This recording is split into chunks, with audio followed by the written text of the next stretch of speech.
I'm Prospector's wife, Tara. Here's a little taste of my world.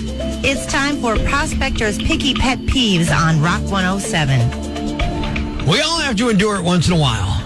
Grocery shopping. Look, it can be insufferable. We all just want to get through it as quickly and quietly as possible. Unfortunately, the presence of other human beings rarely makes that possible. I went shopping, and in the first aisle, I encountered a woman and her 3 children.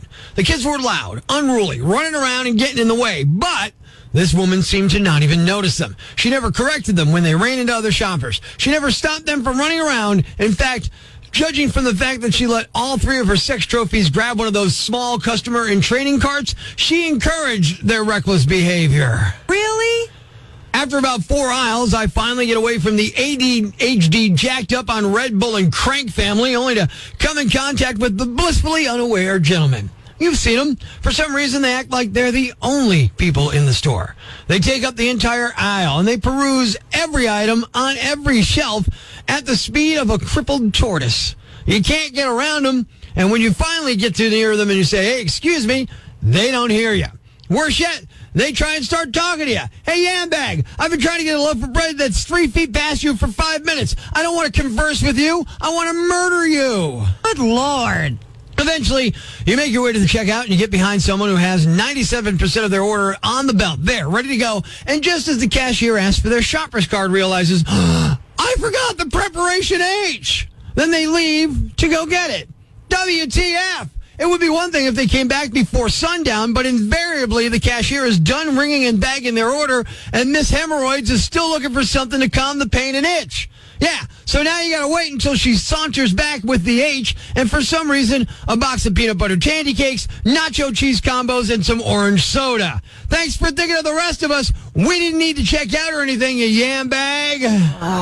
All right.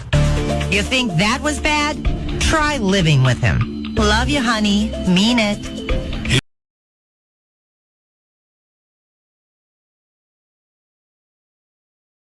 Does Pennsylvania have a budget yet? What, are you nuts? Of course not. This has been, does Pennsylvania have a budget yet?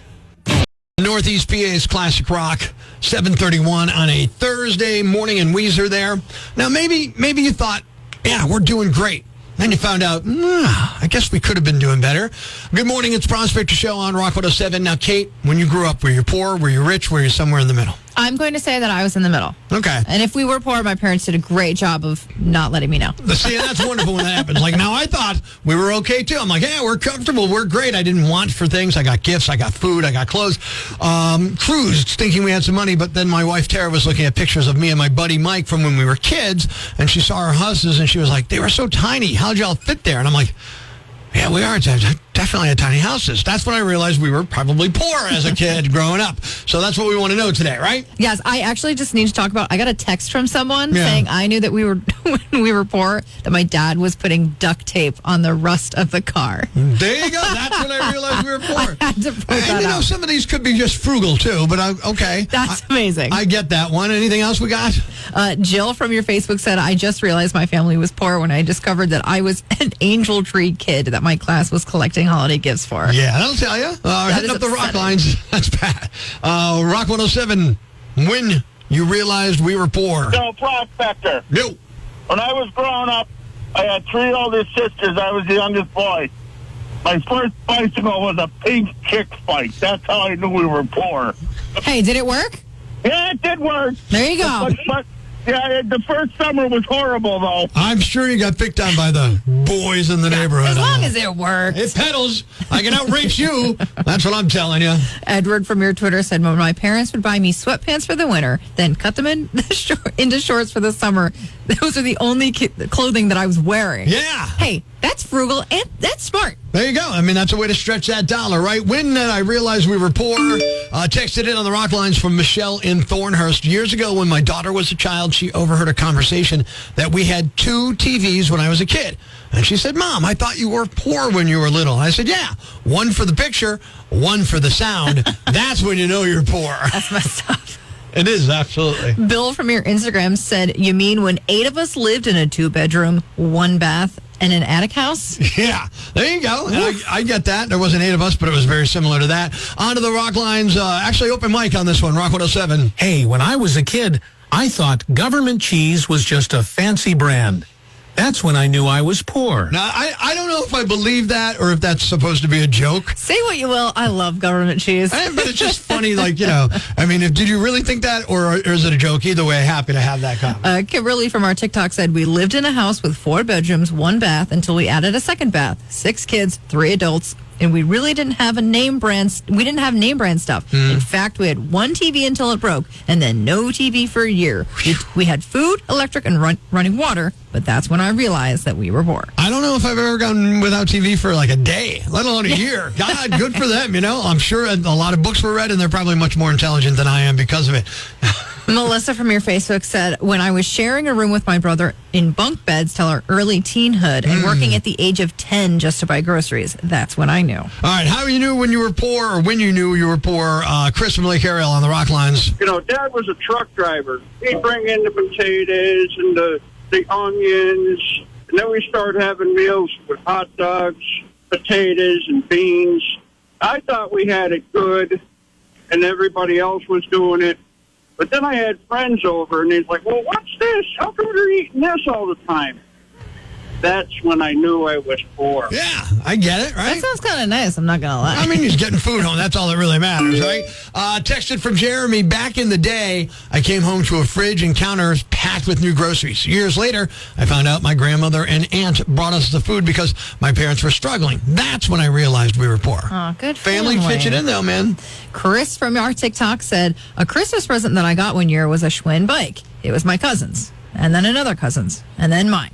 That's when I realized we were poor. Yeah, the hand-me-downs are sometimes a telltale sign. And again, a lot of this could be frugal. A lot of this could be poor. Either way, props to all the parents out there who made it happen and got through it and didn't let their kids know how struggling they were. People always seem surprised when they see crazy drivers, even though it's like the same story every day.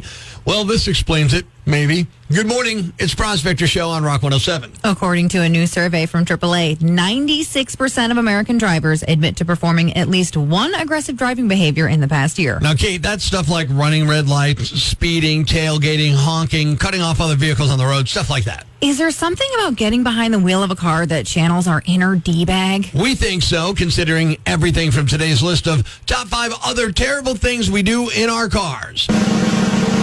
Here we go. Number 5, blast the horn at the little old lady taking too long to cross the street. Top 5 other terrible things we do in our cars. Number 4, drive with our knees. Okay, knee. Okay, the tip of our knee. But hey, it's either that or we wait until we're off the freeway to check TikTok. Number 3, judge people waiting at the bus stop. Top 5 other terrible things we do in our cars. Number 2, cut off the Cybertruck. Just cuz. And the number 1 other terrible thing we do in our cars, catch air on a speed bump and say, "Yeehaw!" like a Duke boy would. There you have it. It's time to have a little fun on the phones. It's time for another Prospector prank call on Rock 107. Good morning, I'm Prospector, and a guy named Tony who works at a local hardware store. I don't know why I say concern. He said, hey, I would love you to prank call my boss. He gets pitched a lot of dumb product ideas. Maybe you can come up with something stupid and pitch him. So boom, I've got an idea for a product I guarantee you this guy has not heard of before. It's time for another Prospector prank call on Rock 107. Ace Hardware, this is Peter. Yeah, hi, Peter. My name's Rick. I wanted to call you today because I have a product I think you guys would love. I think it'll be a huge seller in your store. If you got a minute, I'd love to tell you about what it's... Actually, you know what? We're not really looking to put any new products in our store right now. Really? Well, what if this was one like everybody would buy? You couldn't keep them on the shelves. Wouldn't you be interested in a product like that? You know, we have people coming in here all the time. I can take your number down. You know, that's the best I can do. You got my number right now because we're on the phone. So could just give me like a second. I promise it'll take like a minute, okay? It'll take 1 minute, just 1 minute. So here's what it is. You know, like I said. Who are the people who work the hardest? Athletes? You think they sweat the most? No. Doctors? White-collar workers? No. You know who sweats the most? Construction workers, landscapers. That's the kind of people that buy stuff that you're selling, and that's why I've invented a brand new product that will fly off the shelves. Are you ready to hear what it is? Sure, quickly. All right, when people are working, they're losing a lot of fluids, and they'll stop what they're doing to get a drink. It could be water, maybe a soft drink, sometimes an adult beverage. Most likely, it's a sports drink nowadays. And so what I've done is create a product that will sit there and use the hollow space to provide a place to hold a delicious beverage. I think I've heard enough on this. like I said, let me take your number. Well, hold on. Let me just give you the name. Let me just give you the name real quick, okay? Let me give you the name. Okay, hurry up. It's the Gator Rake. You like that? Gator Rake. And here's what it is. Gator Rake? Yeah. It's basically you take the hollow space in the handle of their rake or their shovel or whatever and put a nozzle at the end. So when they're working, all they have to do is put their mouth at the end of it, tip it up for a second, get a nice refreshing drink, and then they keep working. They keep going. How do you keep that area clean as they're working with it? How do you keep anything clean? You wash it out. You flush it with some water. And how are you keeping their beverages cold as they're working outside in the sun all day? Insulate it? It's insulated in the handle. I mean, come on. How does a thermos work? This is like a mini, long, tubular thermos. They just tip it up and they get it. Yeah, like I said, I'll take your number down and, Well, you got me right now. You're telling me you don't think the Gator Rake will go flying off your shelves? Honestly, no. What's your objection? I mean, haven't you been working in the yard? The last thing you want to do is stop and you get a drink, but you're thirsty. Can you imagine just putting that up to the end of your mouth and just tipping it up there? It sounds unsanitary. Very unsanitary. Well, why is it unsanitary? Because you're working outside. You have dirt and debris and everything just flying around, getting on it. It sounds very unsanitary. We'll put a cap over it. We'll put a cap on it and just you take the cap off and kind of like they do with an igloo jug or something. I'll take your number down. I'm kind of busy here in the store, so I do got to go. All right, well, just tell me. I'll take your number down. Could you just say this? Could you just say this phrase, I love the Gator Rake? I'm not going to say that. Like I said, I got your number here. How about this? How about this? Could you say this is a phone pros? What's a phone? It's a prank call being played on you right now. Oh, man. Peter, it's not real, man. Going on that one. Oh, man, a Gatorade. Yeah, Tony, who works in your front office, Tony said we could call because you get pitched a lot of stupid product ideas, and I wanted to get in there with a dumb idea, dude. Yeah, that's one of the stupidest ones I've heard so far. Come on, the Gatorade's genius, man. Are you kidding me? I'll bring over a bunch of them today. Oh, yeah, bring over a ton of them.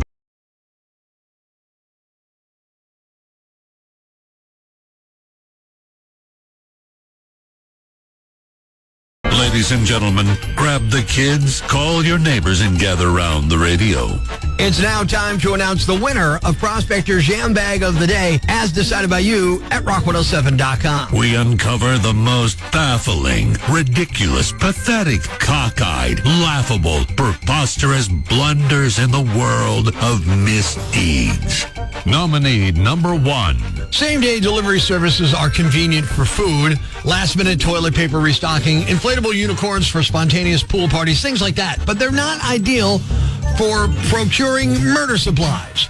On Monday morning, a DoorDash driver alerted police after making a very strange delivery to a motel in Sweetwater, Texas.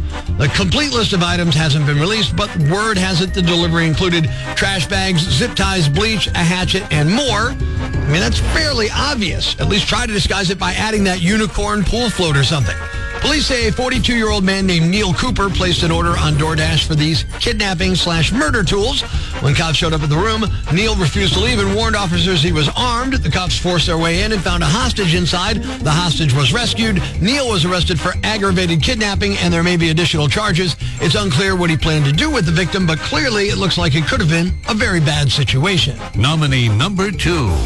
Okay, this one's a real stinker.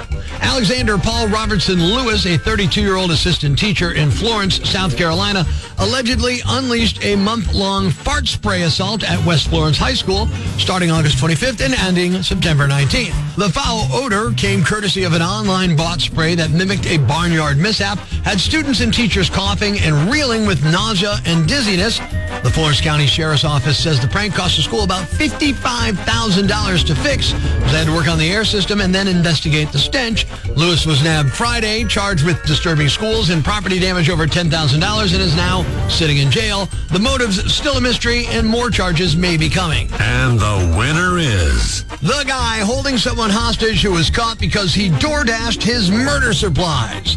You are the Yam Bag of the Day. We'll move on to Friday's Yam Bag of the Week competition. Keep it here for all the nominees for Prospector's Yam Bag of the Week, Friday morning on Rock 107. Thanks for listening to Prospector's Prime Cuts podcast. Be sure to catch us live weekdays from 5:30 to 10 a.m. on Rock 107 or online at rock107.com or the Rock 107 app, a free download for your Android or iPhone. Subscribe to the podcast on Apple Podcasts, Google Podcasts, Spotify, Stitcher Radio, or wherever you get your podcasts so you never miss Prospector's Prime Cuts.